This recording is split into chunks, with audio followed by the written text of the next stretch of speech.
সময় বদলায়, সময়ের সঙ্গে বদলায় মানুষ, বদলায় সম্পর্কের হিসাব নিকাশ, বদলায় সিদ্ধান্তের মানে। ঠিক এমনই এক বদলে যাওয়া সময়ের গল্প নিয়ে আবার আলোচনায় ফিরছেন শরীফুল রাজ ও বিদ্যা সিনহা মিম। এক সময় এই জুটিকে ঘিরে দর্শকের আগ্রহ ছিল তুঙ্গে। পর্দায় তাদের রসায়ন যেমন প্রশংসিত হয়েছিল, তেমনি পর্দার বাইরের বাস্তবতা ধীরে ধীরে সেই পথ রুদ্ধ করে দিয়েছিল। 3 বছরের বেশি সময় পর আবার একসঙ্গে কাজ করার খবরে তাই চলচ্চিত্র অঙ্গন থেকে শুরু করে সামাজিক যোগাযোগ মাধ্যম সব জায়গায় শুরু হয়েছে নতুন করে আলোচনা। এই আলোচনার কেন্দ্রে ঘুরে ফিরে একটি বিষয় উঠে আসছে, শরীফুলের জীবনে এখন আর নেই পরিমণি। অনেকেই মনে করেন এই কারণে একসাথে দেখা যাচ্ছে রাজ মিম জুটিকে। আর এই প্রত্যাবর্তনের মাধ্যম হচ্ছে সরকারি অনুদানে নির্মিত আলফি আহমেদের সিনেমা জীবন অপেরা। রাজু মিম জুটির গল্পে শুরু হয় রায়হান রাফির পরাণ সিনেমা দিয়ে। সেই ছবিতে প্রথমবার একসঙ্গে কাজ করেন শরীফুল রাজ ও বিদ্যা সিনহা মিম। শুধু বাণিজ্যিক সাফল্যই পাননি, পেয়েছিলেন দর্শকদের ভালোবাসা। পরাণের সাফল্যের রেশ কাটতে না কাটতেই আসে একই পরিচালকের দামাল। দ্বিতীয়বারের মতো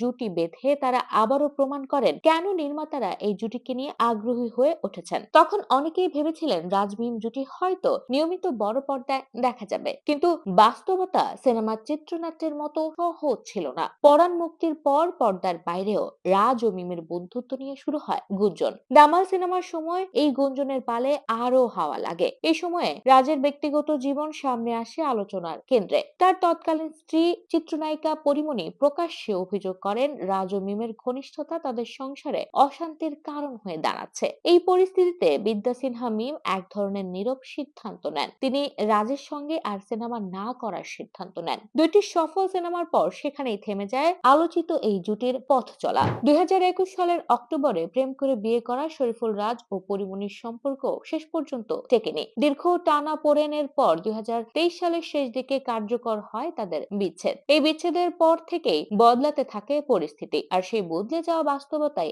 আবার রাজ মিম জুটির ফেরার পথ সহজ করেছে। কিছুদিন আগে সামাজিক যোগাযোগ মাধ্যমে পেছন ফিরে দাঁড়িয়ে থাকা এক অভিনেতার সঙ্গে একটি ছবি পোস্ট করেন তিনি। ছবির ক্যাপশনে লেখেন, পরবর্তী কাজ আসছে, অনুমান করুন আমার সঙ্গে কে। এই একটি লাইনে যথেষ্ট ছিল। শুরু হয় জল্পনা কল্পনা আর কমেন্টের বন্যা। অনেকেই ধারণা করেন ছবির মানুষটি শরীফুল রাজ। পরে সেই ধারণাই সত্যি বলে নিশ্চিত করেন জীবন অপেরা সিনেমার পরিচালক আলভি আহমেদ। জীবন অপেরা নির্মিত হচ্ছে আলভি আহমেদের একই নামের উপন্যাস অবলম্বনে। গল্পটি আবর্তিত হবে প্যারালাল ইউনিভার্সের ধারণাকে কেন্দ্র করে। এখানে একজন মানুষের দুটি জীবন দেখানো হবে। এক জীবনে ব্যর্থ প্রেমিক রফিক, অন্য জীবনে সুখী দাম্পত্যে আবদ্ধ একজন মানুষ। এই দুই চরিত্রে অভিনয় করেছেন শরীফুল রাজ ও বিদ্যা সিনহা মিম। রফিক ও শারমিনের চরিত্রে তাদের সম্পর্ক, টানাপোড়েন, প্রেম আর বাস্তবতার দ্বন্দ্ব ফুটে উঠবে ভিন্ন এক আঙ্গিকে। একসময় যে জুটি ব্যক্তিগত বাস্তবতার কারণে থেমে গিয়েছিল, সময়ের সঙ্গে সে বাস্তবতায়